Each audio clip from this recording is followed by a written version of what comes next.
So now in this video we're going to start with the nomenclature of the amides. ठीक है, तो acid amides की बात करते हैं। एसिड अमाइड्स की बात करते हैं तो इसके अंदर हम किसका नोमेनक्लेचर पढ़ेंगे? इसके अंदर हम नोमेनक्लेचर पढ़ेंगे हमारे एमाइड्स का। So we'll have CH3, C double bond O, NH2। ठीक है, ये स्ट्रक्चर है।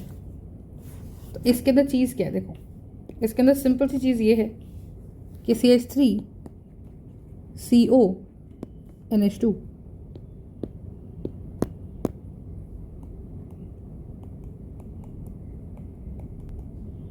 ठीक है, so this is one carbon and this is second carbon.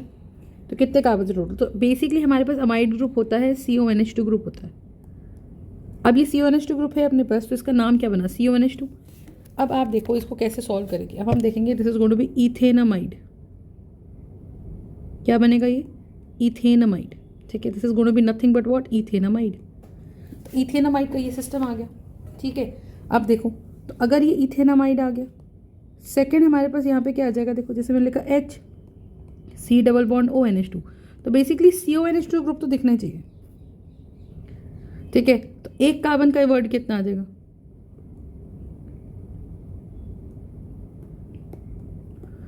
तो this is going to be methanamide. ठीक है, तीन कार्बन अगर मेरे पास है तो this is going to be what? This is going to be one carbon, this is second carbon, third carbon. तो हाइड्रोजन पूरी कर लो। ठीक है, तो ये कितना बन जाएगा? This is going to be propanamide. Are you understanding? So this is going to be propanamide. Got the point? तो ये हमारे पास कहाँ आ जाएगा? This is going to be propanamide. ठीक है, so this is going to be my third carbon, right? So this is propanamide. अब देखते हैं, अब जैसे फॉर एग्जाम्पल तो हमारे पास इसमें क्या होता है? 1 डिग्री 2 डिग्री 3 डिग्री अमाइड्स होते हैं। तो मेरे ख्याल से बहुत ही सिंपल है, कार्बन्स काउंट कर लो। अमाइड के कार्बन को मेन चेन का पार्ट मान लो। ठीक है, अमाइड के कार्बन को मेन चेन का पार्ट मान लो, and hence you start numbering from left to right. और उतने कार्बन का एल्केन और एल्केन का ई हटा के अमाइड लगाना है, बस सफिक्स इसका अमाइड होता है। अब जैसे फॉर एग्जाम्पल मैं एक स्ट्रक्चर देती हूँ आपको। मैंने स्ट्रक्चर दिया C ऐसा, तो CONH2 लिख दिया सीधा। तो आपको समझ में आ रहा है कि एक कंप्रेस्ड फॉर्म दे दी। अगर ये कंप्रेस्ड फॉर्म दे दी तो नंबरिंग ऐसे करेंगे, हाइड्रोजन पूरे कर देते। This is CH3, this is CH2 and this is also CH2। This is 1, this is 2, this is 3 and this is 4। Got the point? तो 1 2 3 एंड 4। अब इसमें देखो चीज़ क्या है। इसमें चीज़ ये है कि ma'am this is how many carbon? 1 2 3 4। तो ये बनेगा ब्यूट। ये क्या बनेगा? ब्यूटेन। ई हटा के क्या लगा देंगे? Amide. This is going to be nothing but what? Butanamide.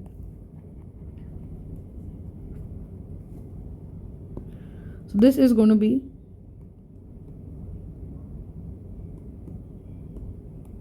Butanamide. तो जैसे फॉर एग्जाम्पल मेरे पास ये कार्बन आ गया। अब मैंने क्या करा? CONH2 होता है, एक H हटा के मैंने यहाँ CH3 लगा दिया, बाकी hydrogen as it is complete कर दिए। तो इसका नाम क्या बनेगा? तो इसमें हम कह रहे हैं एक कार्बन, दो कार्बन, तीन कार्बन और चार कार्बन। तो इसमें वर्ड रूट क्या है? ब्यूटेनामाइड तो है ही, क्योंकि आप देखो अगर ये NH2 होता तो ये पूरा ब्यूटेनामाइड ही बन जाता है ना। लेकिन इसके N पे CH3, तो इसको हम लिखेंगे N methyl butanamide. So what is this going to be? This going to be N methyl butanamide. Are you understanding my point? Got the point? This is going to be N methyl butanamide.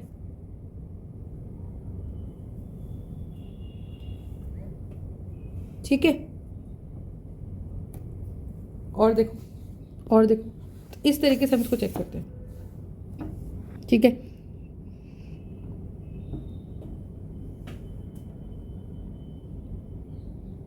अब जैसे एक complex आ गया मेरे पास, कहते हैं जी NH C double bond O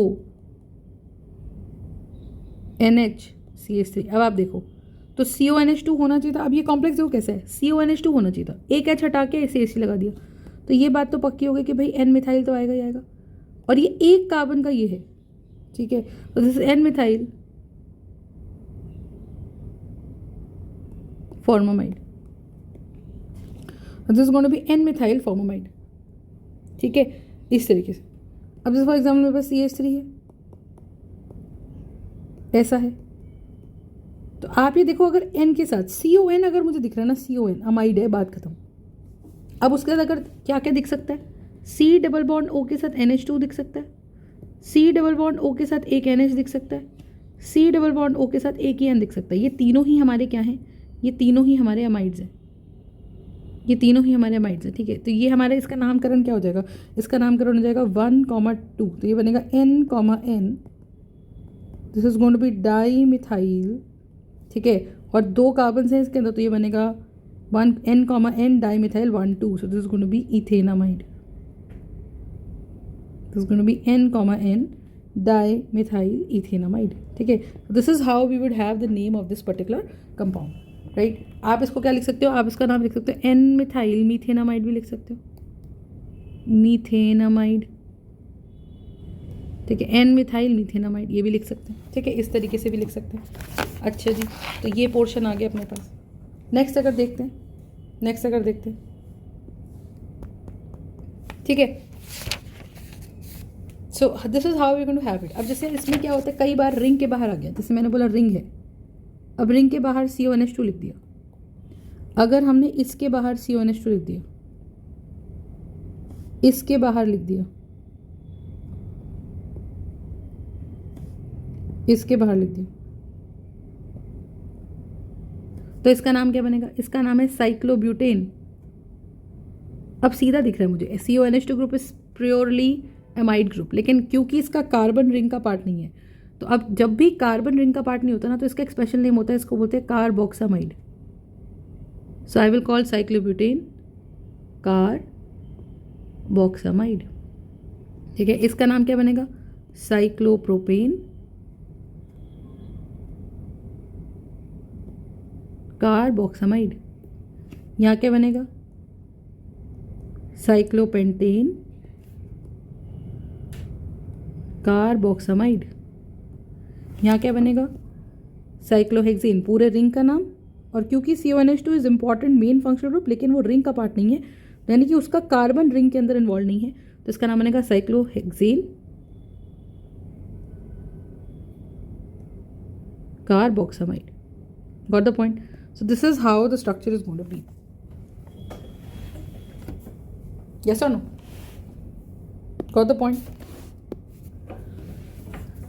So that's the idea that we have. Okay? ये चीज़ अपने पास जाती है। अब एक चीज़ और देखते हैं, और देखो इस तरह से, जैसे फॉर एग्जांपल स्ट्रक्चर मेरे पास ये आ गया, cyclohexane, this is going to be what, CONH2, और ये भी क्या आ जाएगा, ये भी आ जाएगा CONH2, तो ये मेरे पास बन जाएगा cyclohexane 1,2, this is going to be 1,2 dicarboxamide, dicarboxamide. ठीक है, फिर हमारे पास इसके अंदर क्या आ जाएगा, ऐसा आ गया,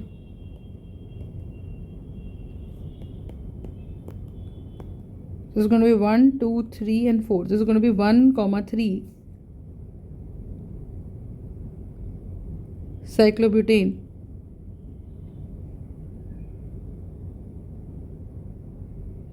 dicarboxamide. Alright, इस तरीके से. So we would have the names of this complex. ठीक है,